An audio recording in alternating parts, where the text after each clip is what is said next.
নীল আকাশের নিচে মেঘে ঢাকা পাহাড়, কুয়াশায় ভেজা গাছের পাতা, আর দূরের সাদা মুকুটে কাঞ্চনজঙ্ঘা যেন দাঁড়িয়ে আছে রাজকীয় ভঙ্গিতে।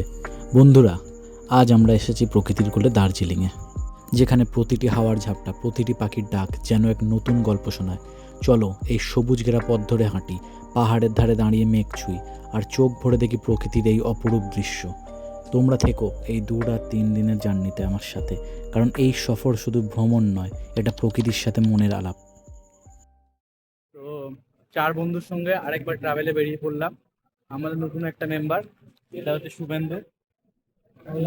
এই ভাইকে তো দেখেইছো যে ফেসবুকে সারাক্ষণ ব্লগ করে, আর খুব সহজেই যা করে তাতেই ভিউজ হয়ে যায়। আর তারপরে আমাদের আরেকজন travel blogger, hello YouTube, Sourav বারই। আর এটা হচ্ছে তন্ময় দত্ত। আমাকে নিয়ে কিন্তু তোরা ভিউজ পাবি, ঠিক আছে? হ্যাঁ, সেই জন্যই তো তোকে আগে নিলাম। আর আরেকজন হচ্ছে সেই সাউথ সাউথ না, পুরোটাই একই বলতে যায়, তাও পার্ট হিসাবে হচ্ছে ইন্ডিয়া সাউথ পার্টে ভেঙ্কটেশ মাহাসাথী। কম খরচে কিভাবে দার্জিলিং যাবেন, কোন হোটেলে থাকবেন, কিভাবে ট্যুর প্ল্যান করবেন, জানতে হলে ভিডিওটা স্কিপ না করে দেখতে থাকুন। প্রথমেই তোমাদের বলে রাখি, কলকাতা থেকে দার্জিলিংয়ে 3 রকম উপায়ে যাওয়া যায়, যার মধ্যে প্লেন, বাস আর ট্রেন। তবে সবথেকে কম খরচে আসার উপায় হলো ট্রেন। আমিও হাওড়া থেকে কামরূপ এক্সপ্রেস ধরে এনজিপি গেছিলাম। এই ট্রেনটা হাওড়া থেকে ডিব্রুগড় পর্যন্ত যায়। তো 6:35 বাজে আমাদের ট্রেন প্রায় ছেড়ে দিয়েছে। 6:30টার সময় ট্রেন ছিল কামরূপ এক্সপ্রেস। দেখা যাক, চলো। হাওড়া, কলকাতা এবং শিয়ালদা থেকে যে সমস্ত ট্রেন এনজিপি পর্যন্ত আসে তার একটা লিস্ট আমি স্ক্রিনে দিয়ে দিলাম।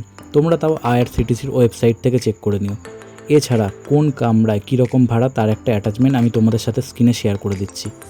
আমি তো গেছিলাম স্লিপার ক্লাসে, এই ট্রিপটা পকেট ফ্রেন্ডলি বানানোর জন্য। দরজা, জানালা এবং বাইরের অপরূপ দৃশ্য দেখতে দেখতে আমরা চললাম এনজিপির উদ্দেশ্যে। তো এখন বাজে 5:20। সময়ের অনেকটা আগেই, মোটামুটি 5-10 মিনিট আগে, মানে তো অনেকটাই আগে আমরা পৌঁছে গেছি এনজিপিতে। স্টেশন থেকে বাইরে বেরিয়ে সাথে সাথে হয়তো তোমরা কোনো রিজার্ভ গাড়ি বা শেয়ারিং গাড়ি পাবে না। এখান থেকে গিয়ে একটু দূরে তোমাদেরকে ওইদিকে চলে যেতে হবে, কারণ এখানে এখন আন্ডার কনস্ট্রাকশনের কাজ চলছে, দেখতে পাচ্ছ। হয়তো খুব তাড়াতাড়ি ভালো কিছু এখানে হতে চলেছে, তখন হয়তো এখানে আরো অনেক বেশি সুবিধা পাওয়া যাবে এখানে। তো আপাতত এখন কিছু পেতে গেলে তোমাদেরকে ওই দিকটা একটু হেঁটে যেতে হবে। তো আমরা এখন ক্যাবের স্ট্যান্ডে চলে এসেছি।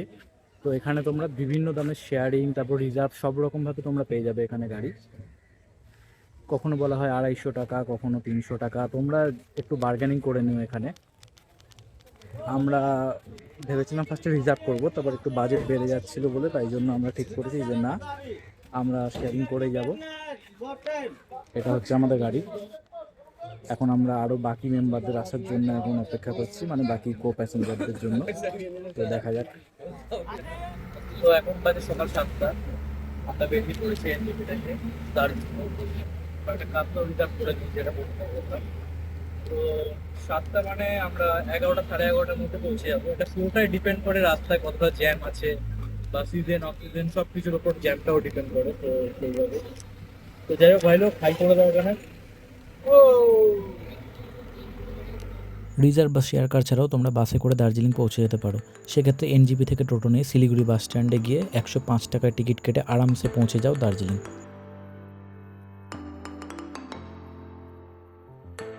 রোহিণীর কাছাকাছি যেতেই আমাদের অনেকটা খিদে পেয়ে গেছিলো, তাই ব্রেকফাস্টটা সারতে ওখানেই পথের ধারে একটা দোকানে গাড়িটা দাঁড় করিয়ে নিয়েছিলাম।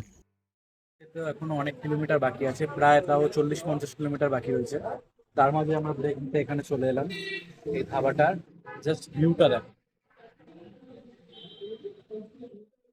মানে এইখানে বসে জাস্ট ম্যাগি খাচ্ছি আর চা খাচ্ছি, আর পাহাড়টা দেখছি, মানে এতটা রিল্যাক্সেশন বলে বোঝাতে পারবো না। এইভাবে 5 থেকে 5.5 ঘন্টা কার্শিয়াং হয়ে জার্নি করার পরে দার্জিলিংয়ের পথে আমাদের যখন গাড়ি ঢুকলো, তখনই দেখা মিলল দার্জিলিংয়ের সেই ঐতিহ্যবাহী টয় ট্রেনের। ওই দেখো। তো জাস্ট আমরা নেমে গেলাম এক্ষুনি। এখন বাজে 12:48। তো অনেকটাই জ্যাম ছিল, ট্রাফিক জ্যাম ছিল, তো সেই জন্য এতটা দেরি হয়ে গেল। তবু দারুণ ওয়েদার। একদম আমরা এখন আর কি পৌঁছে গেছি একটা হোটেলের কাছাকাছি, যেটা আমাদের আগে থেকেই বুক করা ছিল। তো আনন্দম রিট্রিট, চলো হোটেলটা তোমাদেরকে দেখিয়ে দিই। আমাদের এই হোটেলটা ছিল ম্যাল রোড থেকে 5 মিনিটের দূরত্বে, আর ক্লক টাওয়ারের একদম সামনে। তোমরাও সবসময় চেষ্টা করবে মেন রোডের কাছাকাছি থাকার। আর আমরা ছিলাম 3rd ফ্লোরে। রুমগুলো বেশ ভালোই ছিল, তবে একটা কথা বলে রাখি, অফ সিজন বা অন সিজন অনুযায়ী রুমের প্রাইস কিন্তু ভ্যারি করে।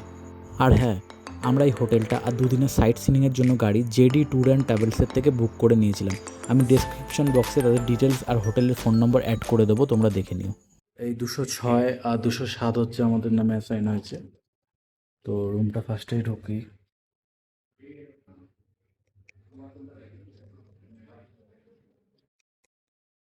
দেখতে পাচ্ছ একটা খুব সুন্দর দুজনে একটা বেড আছে,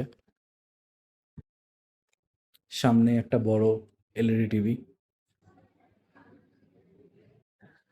মিরর, দুটো কাঠের সুন্দর চেয়ার। তো আমাদের আরেকটা রুম দেখিয়ে দিচ্ছি, এটা ছিল আমাদের 206। এইবারে হচ্ছে 207। অলরেডি এরা সবাই চলে এসছে অলরেডি, কারণ সবাই টায়ার্ড। এখানেও অনেকটা সেম বেড আছে, দুটো কাঠের সুন্দর চেয়ার আর সামনে একটা সুন্দর মিরর। লাইটিংয়ের জন্য আমাকে তো দেখতে খুব সুন্দর লাগছে, তোমরাও যদি এখানে দাঁড়াও তোমাদেরকে অবশ্যই সুন্দর লাগবে। এবার ওয়াশরুমটা দেখিয়ে নিই, এখানটাও বেশ দারুণ, সুন্দর একটা মিরর, বেশ হাইজিন মেনটেন করেছে সব কিছু, এখানে পরিষ্কার পরিচ্ছন্ন। তো এসে স্নান টান সেরে নিয়েছি, নিজেকে বেশ ফ্রেশ লাগছে। তো যেটা বলার ছিল, রুমটা তো তোমাদেরকে দেখিয়ে দিয়েছি। তো এই রুমটা হচ্ছে 1300 টাকা পার পারসন, তার মধ্যে ইনক্লুড আছে ব্রেকফাস্ট আর যে কোনো একবেলার খাওয়া দাওয়া, সেটা ডিনারও তোমরা নিতে পারো, নাহলে লাঞ্চ নিতে পারো। 1300 টাকা পার পারসন। এই বেডটায় মোটামুটি দুজনের বালিশ দেওয়া থাকলেও 3জন শেয়ারেবেল, খুব আরামসেই থাকতে পারবে। তোমরা দেখতে পাচ্ছ সামনে একটা বড় উইন্ডো, বেশ দারুণ। তো এইদিকে তো আমাদের রুম ছিল এই দুটো, এটা হচ্ছে ডাইনিং স্পেস, দেখতে পারো অনেক ডেকোরেটেড করে রাখা সব কিছু। আমাদের বন্ধুরা অলরেডি খাওয়ার জন্য ওয়েট করছে অলরেডি। তো এখানে ভেজ নন ভেজ দু রকমেরই খাওয়া পাওয়া যায়, তোমরা যেটা বলবে সেই অনুযায়ী ওরা সার্ভ করবে।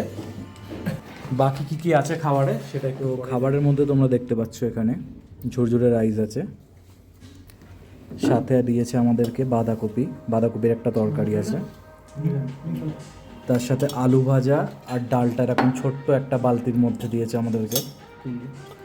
আর আমরা ননভেজ যেহেতু নেব বলেছিলাম, তাই একটা এরকম বোল এরকম চিকেন দিয়েছে, চিকেন কষা। আর আরেকজন আর কি নিয়েছিল আমাদের মাছ, এটা কি মাছ শুভেন্দু? রুই মাছ একটা দেওয়া হয়েছে, মনে হয় 2 পিস আছে মনে হয় এখানে।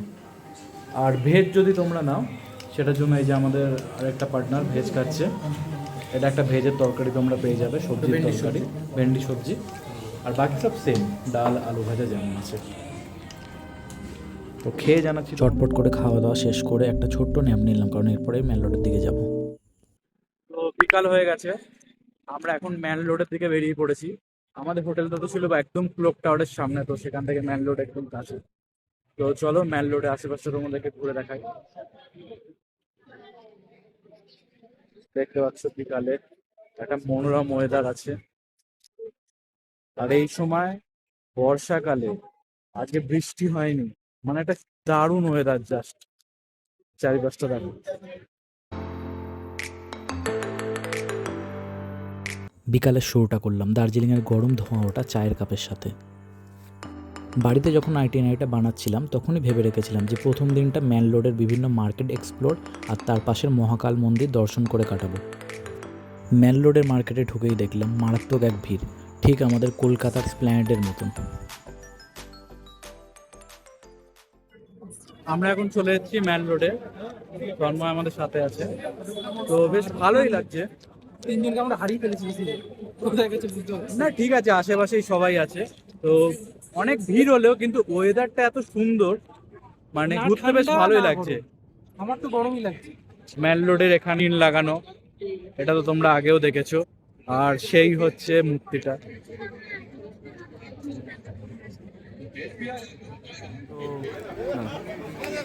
এই হচ্ছে আমাদের মেন রোড আছে। তো এইখান থেকে এই দিকে গেলেই পেয়ে যাবে নিউ মহাকাল মার্কেট।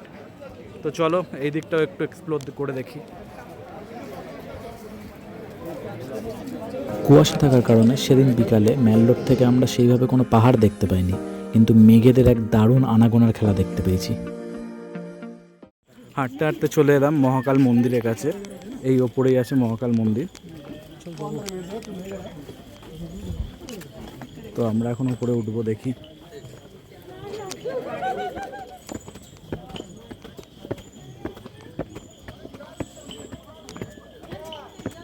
আহা, মহাদেব।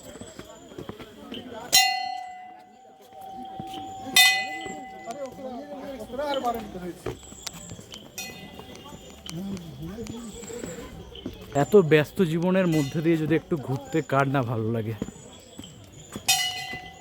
মানে বেশ ভালোই লাগছে।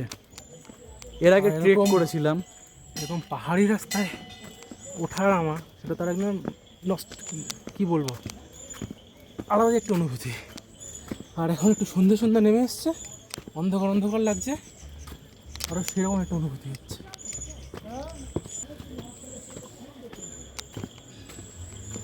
হোটেল মহাকাল মন্দিরে আসতে গেলে তোমাদেরকে বেশ কিছুটা পথ পায়ে হেঁটে ওপরে উঠতে হবে।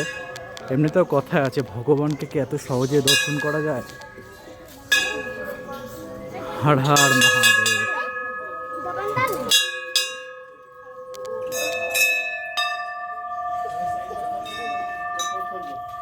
এই মহাকাল মন্দিরটাকে তোমরা প্রদক্ষিণ করলে বুঝতে পারবে, অনেক কটা শিব মন্দির, শিব মূর্তি শিবলিঙ্গ এইভাবে আর কি আছে।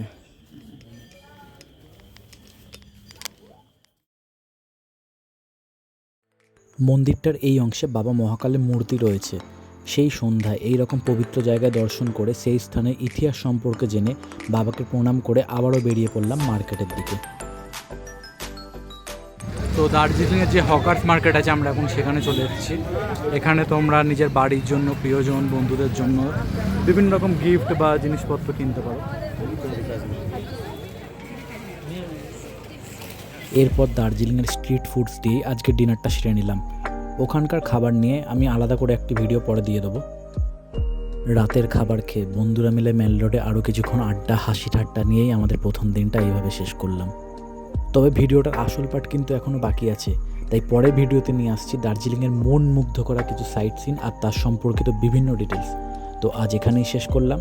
তোমরা ভালো থেকো, আর আমার ভিডিওটা ভালো লাগলে চ্যানেলটিকে অবশ্যই সাবস্ক্রাইব করে দিও।